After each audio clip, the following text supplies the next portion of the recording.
और चलिए रायपुर से खबर आपको बताते हैं, जहां 3 दिवसीय दौरे पर छत्तीसगढ़ पहुंचेंगे गृह मंत्री अमित शाह। रायपुर एयरपोर्ट पहुंचे अमित शाह। मुख्यमंत्री विष्णुदेव साय ने उनका स्वागत सत्कार किया। सभी मंत्री, विधायक, सांसद इस वक्त यहां पर मौजूद है। तो यह अहम खबर आपको बता दें, पहुंच चुके हैं अमित शाह। लगातार स्वागत सत्कार की तैयारियां इसके पहले लगातार की जा रही थी और अब वो वक्त आ चुका है जब अमित शाह छत्तीसगढ़ पहुंच चुके हैं। तो रायपुर पहुंचे हैं, विवेकानंद एयरपोर्ट रायपुर पहुंच चुके हैं। तस्वीरें भी हम आपको दिखाएंगे। हालांकि मुख्यमंत्री विष्णुदेव साय वहां मौजूद थे, उन्होंने उनका जोरदार स्वागत सत्कार भी किया।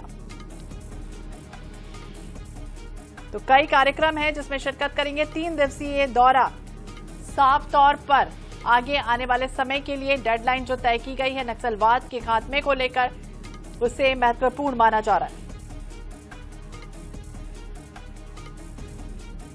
तो रायपुर एयरपोर्ट पहुंचे अमित शाह। 3 दिवसीय दौरा काफी अहम माना जा रहा है। तय कार्यक्रम यही था कि आज रायपुर पहुंचेंगे और अब तस्वीरें भी हम आपको दिखाएंगे। जब रायपुर पहुंच चुके हैं, जोरदार भव्य स्वागत सत्कार उनका किया गया। विशेष संवाददाता गौरव शर्मा हमारे सहयोगी लगातार ग्राउंड जीरो पर जुड़े हुए हैं। गौरव, क्या अपडेट?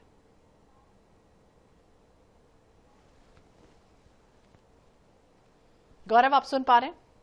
केंद्रीय गृह मंत्री अमित शाह छत्तीसगढ़ के दौरे पर पहुंच चुके हैं। उनका विमान समय से लगभग आधे घंटे पूर्व या निश्चित रूप से केंद्रीय गृह मंत्री अमित शाह छत्तीसगढ़ के दौरे पर पहुंच चुके हैं। उनका विमान जो है वो निर्धारित समय से पहले छत्तीसगढ़ पहुंचा है। रायपुर एयरपोर्ट के गेट नंबर 4 के बाहर की तस्वीर दिखा रहे हैं, जहां पर मुख्यमंत्री विष्णुदेव साय, उप मुख्यमंत्री विजय शर्मा समेत तमाम जो मंत्रीगण हैं, जो विधायकगण हैं, वो उन्हें रिसीव करने के लिए पहुंचे। और एयरपोर्ट से 4 नंबर गेट से किसी भी वक्त यहां से वो बाहर आएंगे और यहां से होटल मेफेयर के लिए रवाना होंगे। और मेफेयर में उनकी जो मुलाकात है वो होगी। साथ ही साथ कल की जो बैठक है वो बेहद महत्वपूर्ण रहने वाली, तो उसके लिए जो आला अधिकारी भी है तैयारी करते नजर आ रहे हैं। देखा जा सकता है कि अफसरों के आगमन का सिलसिला शुरू हो गया।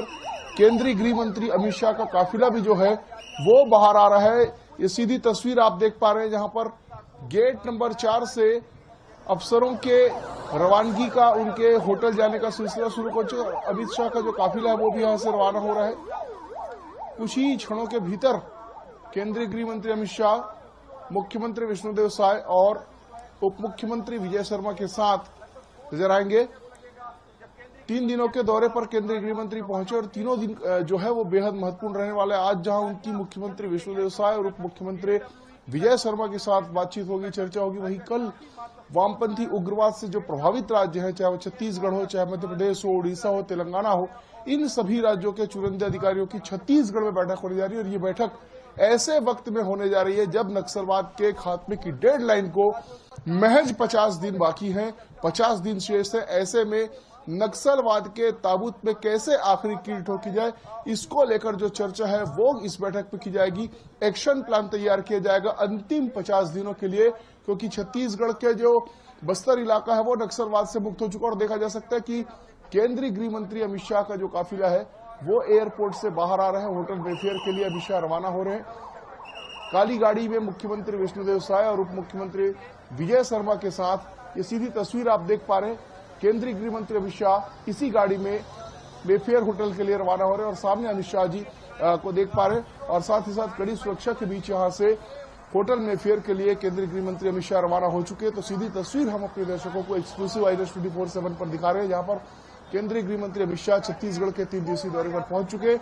आज का उनका जो दौरा है वो बेहद खास है, क्योंकि अब जो है वो नक्सलवाद के खात्मे में काफी कम समय बचा है। ऐसे में उनका दौरा जो है वो बेहद महत्वपूर्ण माना जा रहा है। और कल अहम बैठक जो है वो अमित शाह के अध्यक्षता में होगा, उनकी मौजूदगी में होगा। मुख्यमंत्री विष्णुदेव साय, उप मुख्यमंत्री विजय शर्मा भी मौजूद रहेंगे। तो इस तरह से बेहद महत्वपूर्ण बैठक जो है वो होने जा रहा है। इस लिहाज से अमित शाह का जो दौरा है वो खास है। और तीसरे दिन की अगर बात की तो तीसरे दिन बस्तर पंडुम के समापन कार्यक्रम में अमित शाह भाग लेंगे। तो इस तरह से तीनों दिन का जो दौरा है वो बेहद महत्वपूर्ण और बेहद प्रभावी रहने वाला है। जी, तो बिल्कुल ठीक कहा आपने कि 50 दिन का महज वक्त बचा है। छत्तीसगढ़ में ये दौरा काफी अहम ऐसे समय में हो रहा है जब वो डेडलाइन जो है वो नजदीक आ रही है और नक्सलवाद के खात्मे के लिए जो डेडलाइन तय की गई थी उसकी दिशा में आगे बढ़ता हुआ कदम। और ये कह सकते हैं कि जो बैठकों का सिलसिला है वो लगातार जारी रहेगा। लेकिन आज का जो शेड्यूल है, अब मेफेयर पहुंचेंगे, इसके बाद क्या अपडेट है उनको लेकर, कार्यक्रम को लेकर?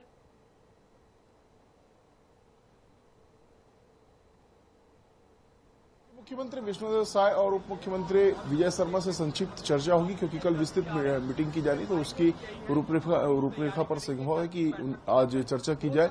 उसके बाद आज अमित शाह विश्राम करेंगे और उसके बाद में कल बड़ी बैठक की शुरुआत जो है वो 10 बजे से होगी। 10 बजे से लेकर शाम 5 बजे तक का वक्त तय किया गया, जब लगातार वामपंथी उग्रवाद से प्रभावित राज्यों की बैठक होगी, जिसमें नक्सलवाद के खात्मे को लेकर रणनीति तय की जाएगी। तो इस तरह से कल का दिन जो है वो अमित शाह के दौरे में सबसे महत्वपूर्ण दिन है। इसके बाद फिर बस्तर पंडुम के समापन कार्यक्रम में शामिल होंगे। 2 आयामों पर, 2 मोर्चे पर ये जो बैठक है वो बेहद महत्वपूर्ण है। न सिर्फ नक्सलवाद का खात्मा, बल्कि डबल इंजन सरकार की जो सोच है, जो दृष्टि है, वो बस्तर के विकास को लेकर भी केंद्रित है।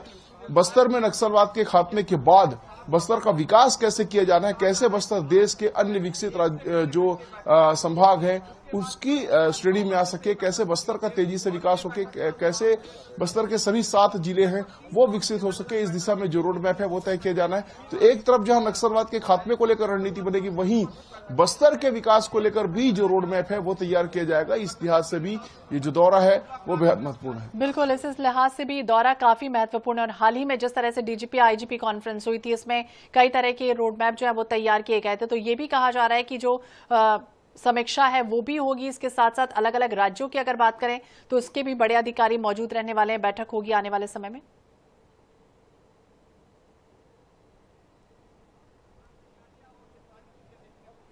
निश्चित रूप से छत्तीसगढ़ में नक्सलवाद के खात्मे को लेकर जो रणनीति है वो धरातल पर नजर आ रही है। पिछले 2 वर्षों में नक्सलवाद के खात्मे को लेकर अभूतपूर्व सफलता मिली और साथ ही साथ बेहतर समन्वय बेहद आवश्यक होता है नक्सलवाद के खिलाफ जंग में।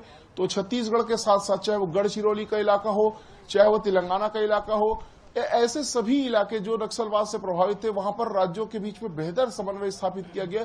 और यही वजह है कि LWE की जो बैठक होती है, वामपंथी उग्रवाद से प्रभावित जो राज्यों की बैठक होती है, वो बेहद महत्वपूर्ण होती है। उसमें सभी राज्यों के बीच इंटर स्टेट जो कोऑर्डिनेशन है उसको बेहतर किया गया पिछले 2 सालों में, और इसके परिणाम भी देखने मिले।